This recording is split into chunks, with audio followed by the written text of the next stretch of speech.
해풍을 맞으며 자란 옥수수가 알알이 여물고 있습니다. 가까이 살펴보니 어린 나무의 잎마다 벌레 먹은 흔적이 보입니다. 속잎을 열어봤더니 노르스름한 배설물 사이로 애벌레 한 마리가 모습을 드러냅니다. 열대 거세미 나방의 유충으로 옥수수를 비롯한 거의 모든 식물에 큰 피해를 입힙니다. 새잎이 나올 걸 다 갉아 먹어버렸으니까 옥수수가 더 크지를 못하겠죠. 결국은 이제 수확을 할 수가 없다는 게 됩니다. 아메리카 대륙이 원산지인 열대 거세미 나방은 대서양을 건너 지난 2016년부터 아프리카를 덮쳤습니다. 수천만 명이 주식으로 먹을 수 있는 옥수수 1,770만 톤이 매년 사라졌고 피해는 식량 위기로 번지고 있습니다. 나방은 2년 뒤 인도를 거쳐 2019년에 중국과 한국으로 들어왔고 다시 2년 뒤에는 오세아니아까지 사실상 지구를 한 바퀴 돌았습니다. 한국에는 봄철마다 중국에서 수백 킬로미터를 날아와 주로 서남해 지역 농가에 피해를 입힙니다. 가장 먼저 상륙하는 곳은 제주도. 이처럼 옥수수 한 그루에서 유충이 먹은 흔적이 발견되면요. 주변 9그루 정도에는 같은 알 덩어리에서 깨어난 유충들이 퍼져 있을 가능성이 높습니다. 올해는 작년보다 한 달여 빠른 4월 중순부터 성충이 발견됐고 남해안 지역까지 번지면서 주의보까지 발령됐습니다.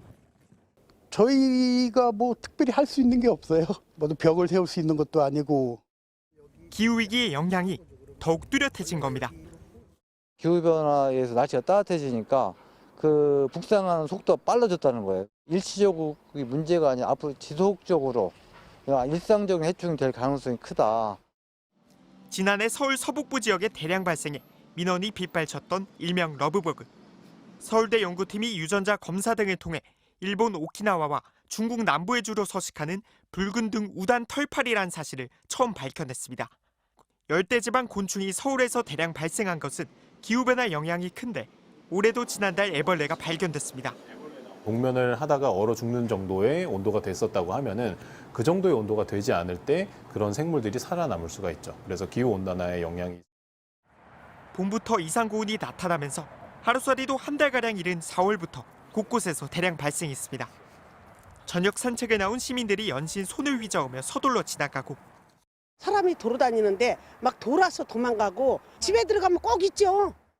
불을 켜놓은 매장에는 예외 없이 하루살이대가 달려듭니다. 벌레들이 너무 많이 달려드니까 불들을 끄고 장사하는데 장사가 안 되니까 다들 이제 문 빨리 닫고 가는 거죠. 부쩍 늘어난 곤충의 습격. 피해를 막기 위해 주로 살충제에 의존하고 있지만 과도한 화학적 방제는 생태계 교란이란 역효과가 뒤따릅니다. 천적이 될 수도 있고 그런 종류도 같이 죽일 수가 있거든요. 당장은 뭔가 해결책을 제시해 준 것 같지만 얘네들 생태계의 교란 때문에 따라서 우선 방제해야 할 해충인지를 가려낸 뒤 곤충을 유인해 제거하는 퇴치기나 천적인 동물이 이용하는 등 환경을 고려한 방제가 필요하다는 지적입니다. MBC 뉴스 류현준입니다. 서울 강남구의 한 주택에서 발견된 흰개미입니다. 긴 황갈색 몸통에 날개가 달려 있습니다. 지난 17일 한 인터넷 커뮤니티에 이 곤충이 집에 수십 마리가 들어와 있다는 글이 올라오면서 화제가 됐습니다. 흰개미를 수거 조사한 환경부는 이 개미가 외래종인 마른 나무 흰개미과의 흰개미라고 밝혔습니다. 신고자가 신고하셨을 때 한 30개체 정도가 있었다라고 이렇게 말씀을 하셔가지고 거기에 추가로 저희가 2개체를 발견했다는 얘기. 이 흰개미는 국내에서 몇 년 전 전남 완도군의 섬에서 처음 발견됐습니다. 주로 북미와 동남아 등 더운 지방에 서식하는데 인체에 직접적인 위해를 끼치진 않습니다. 하지만 일반 개미와 달리 흰개미들은 나무의 주성분인 셀룰로스를 섭취하기 때문에 목재의 안쪽부터 갉아먹어 문화재 등 목조 건축물에 큰 피해를 입힙니다. 이 때문에 목조 건물이 저승사자라고 불리는데 미국에선 흰개미로 발생한 피해액만 매년 1억 달러에 달한다는 조사 결과도 있습니다. 그런데 이번에 발견된 흰개미는 마른 나무 흰개미과에 속하는 흰개미여서 바싹 마른 나무 안에서도 살 수 있고 목재 건물 등에 더 큰 피해를 줄 우려가 있습니다. 이번에 서식이 확인된 장소도 실내에 있는 목재 문틀 틈으로 파악됐습니다. 지금 거는 그 물기가 전혀 없는 데서 살 수 있다는 거죠. 목조 건축물 이런 데가 습기가 없어도 피해를 받을 수 있는 거죠. 외래종 흰개미는 주로 수입 목조 가구를 통해 국내에 들어오는데 이번 흰개미의 유입 경로는 아직 확인되지 않았습니다. 환경부는 서울 같은 도시에는 목조 건물이 많지 않아 크게 위협적이진 않지만 흰개미를 발견하면 국립생태원 등에 즉시 신고해 줄 것을 당부했습니다. MBC 뉴스 류현준입니다. 서울 은평구의 한 지하철역 앞 번화가. 가게 직원들이 수시로 밖에 나와 무언가를 털어냅니다.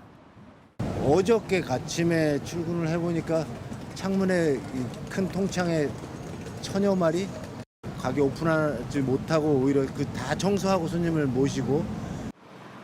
자세히 보니 손톱만한 크기의 검은색 곤충이 길거리에 가득합니다. 보시는 것처럼 대로변 가게들 앞에 벌레들이 가득 떨어져 있습니다.